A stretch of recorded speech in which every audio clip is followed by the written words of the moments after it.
Hello, hello, welcome back to part 4 of our Cayne Let's Play.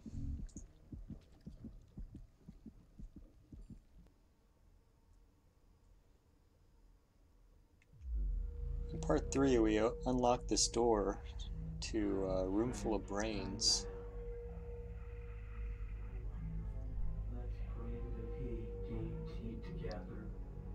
A swirling mass of neon particles makes up an animated, anatomically accurate model of a human skull. The effect is probably much more disconcerting than the lab designers intended. And we've got another PDA over here.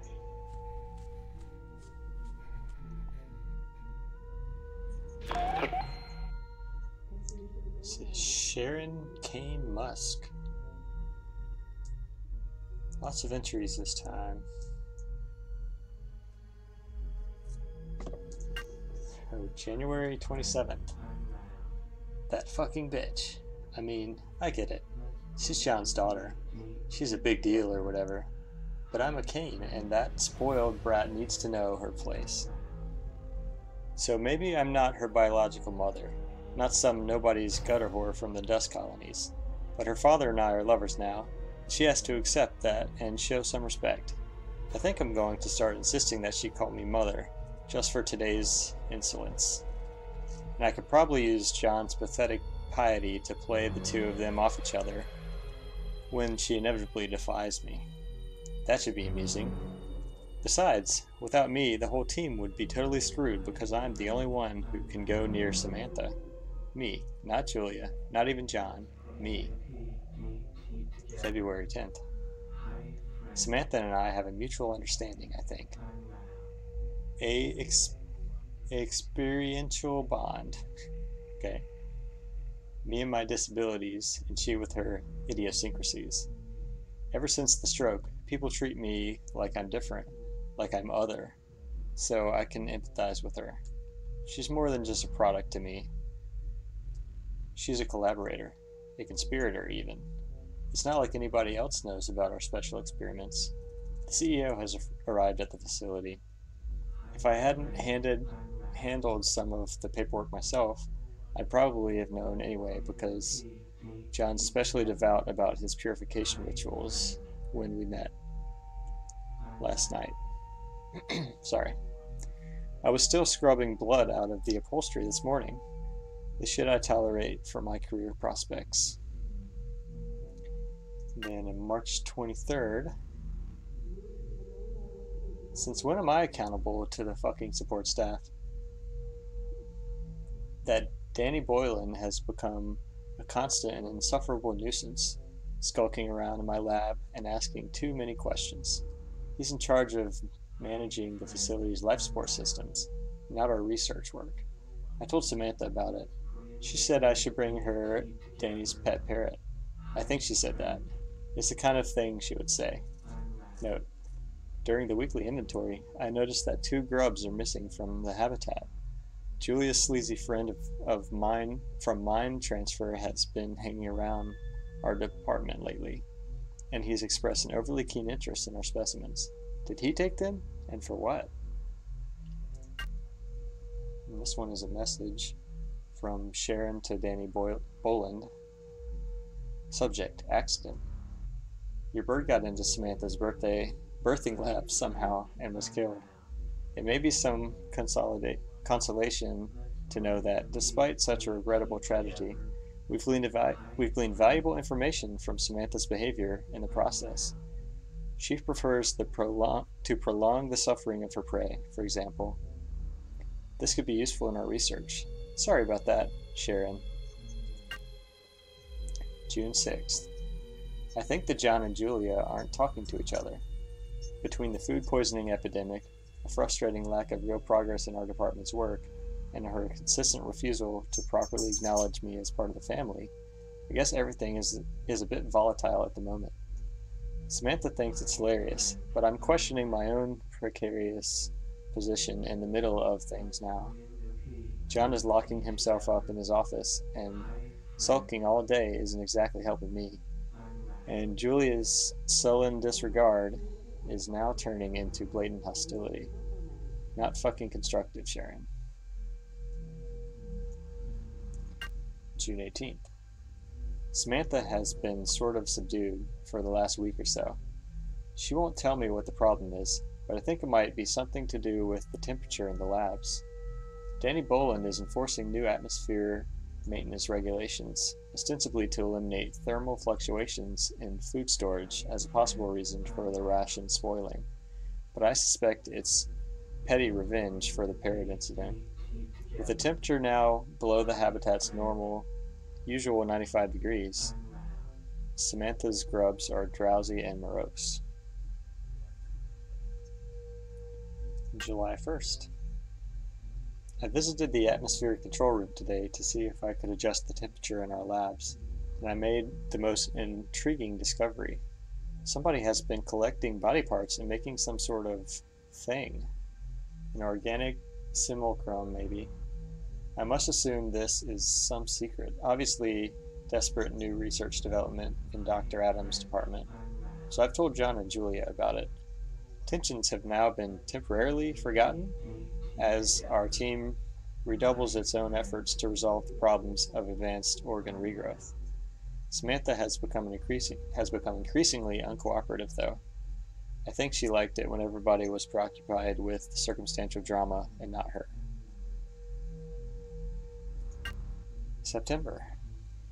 My personal stem cell theory project has had some unanticipated results.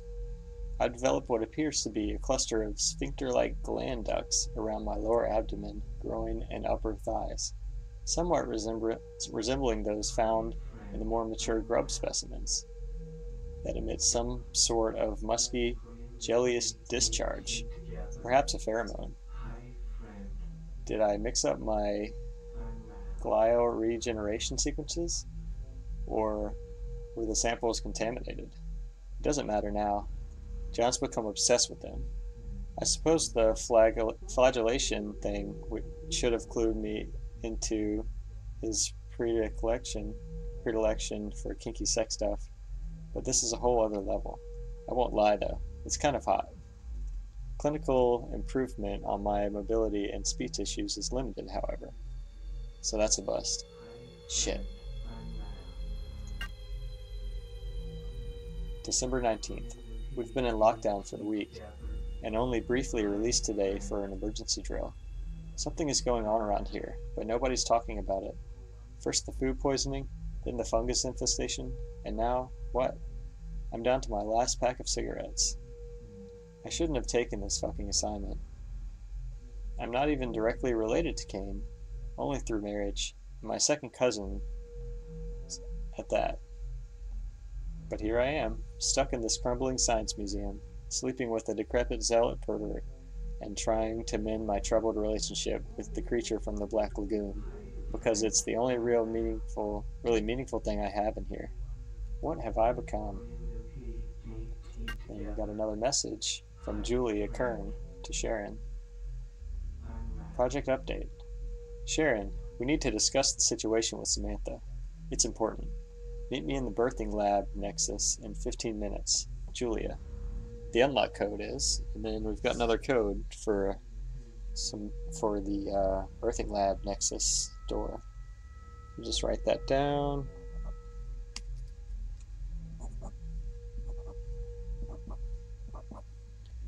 All right. What else do we have in here? Bloated brain floating in a vat.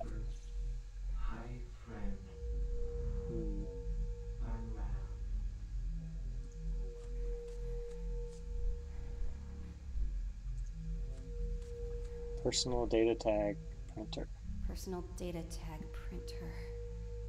Oh, PDT. This must be how they're making the security tags. There must be an easier way. This facility seems to do things the hard way. I've heard of spinal tagging on animals, right into the nervous system. Maybe this is like an upgrade. But these aren't animals. Sure we are. We're just meat puppets. Meat puppets? You had an interesting childhood. Hi friends, I'm Ralph. Let's print a PDT together. Hello, Ralph. Hmm. Not really sure if I'm supposed to do anything with these other than print.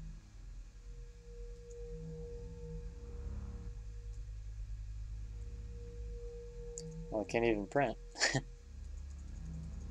Alright.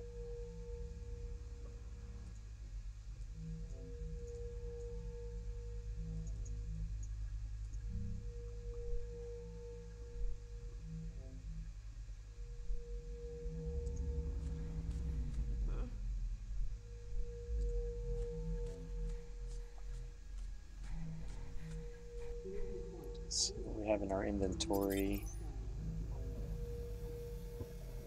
I wonder if we can use the data records to create a PDT.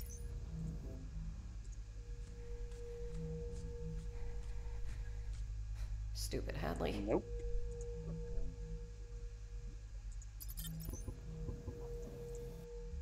For crying out loud, what was I thinking? Hi, friend. I'm Ralph. Let's print a PDT together.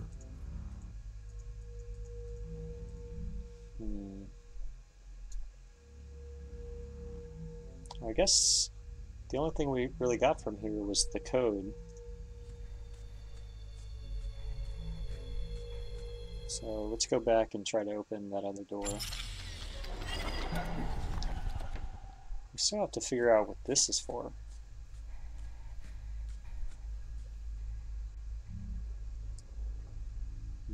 Maybe it'll make sense later.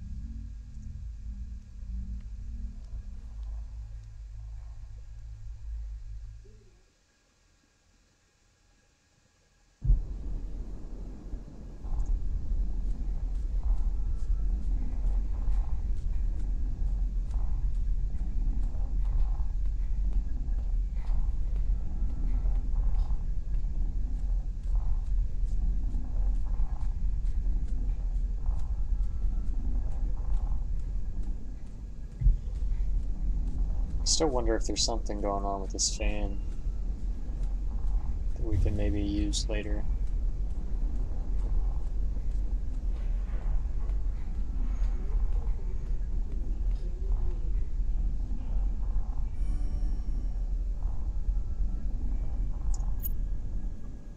Facilities, the birthing lab. What's the other one we're looking for? Brain emulation lab. Alright, well, oh. Lightning, plus plus. Is there anything else you can make out around you? No. A deep thumping noise. Like a machine. Another generator, maybe? Focus on the last thing you do remember. I can't. There are flashes. A hospital. Family. They didn't like me much. Join the club. They wanted what I have. Oh? What's that? Money. My name. Then they left me. Or I pushed them away. Why? They weren't good enough. They weren't willing to put in the hard work. Wanted to be given things. Given. The things that I bled over. Well, I don't talk to Mother anymore. And my dad... Well, no clue who he is. She was distant. Maybe she was always like that. Maybe I was just unlikable. She sure made it clear, often enough, that I was too much like him. That she saw too much of him in me. I'm sorry, Hadley. Sometimes we unintentionally hurt the ones we love. Such greeting card bullshit. You don't hurt the people you love the people you love. So it's interesting that he mentioned the thumping machinery, because in that room it specifically mentioned that this machinery was thumping.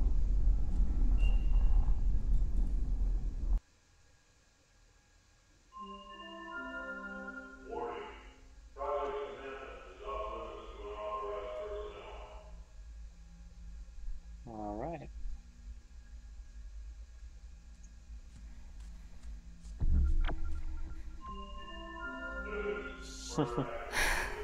Breathe, Hadley. Breathe. Okay.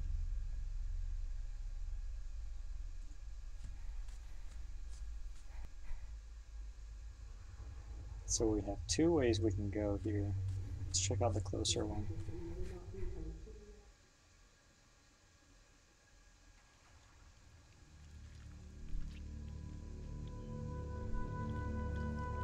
Here's those grubs they were talking about.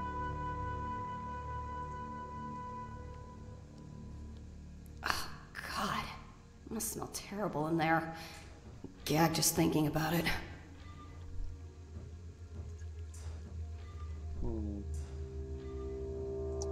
Sample retrieval node.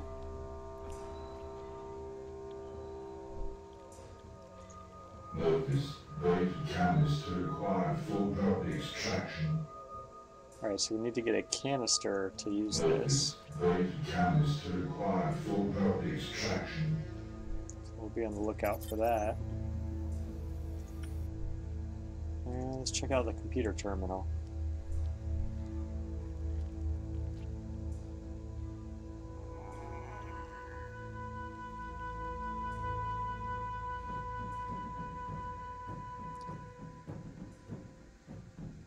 So, some incident reports.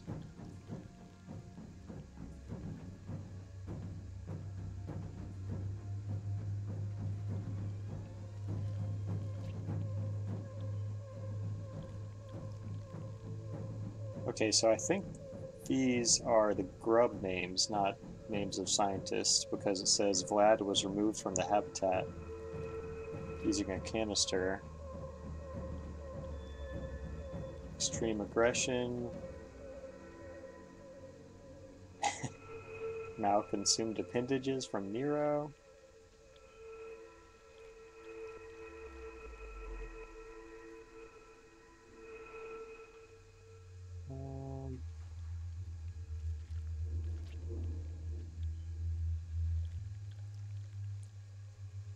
It just looks like documenting stuff being shipped in and out, and the activities of grubs.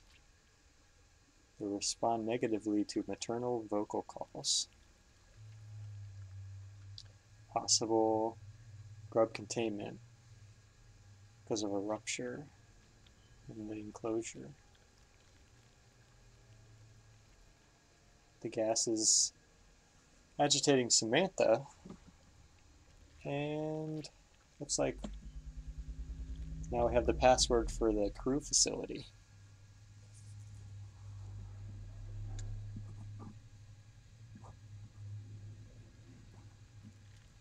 All right.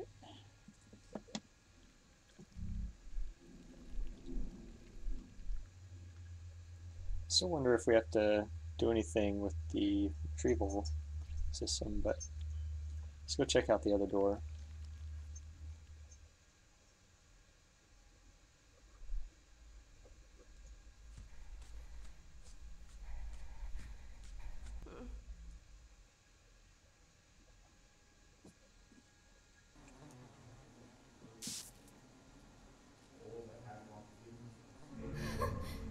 Jesus. You're scared? Heck yeah, I'm scared. This place. Who could create this? Monsters.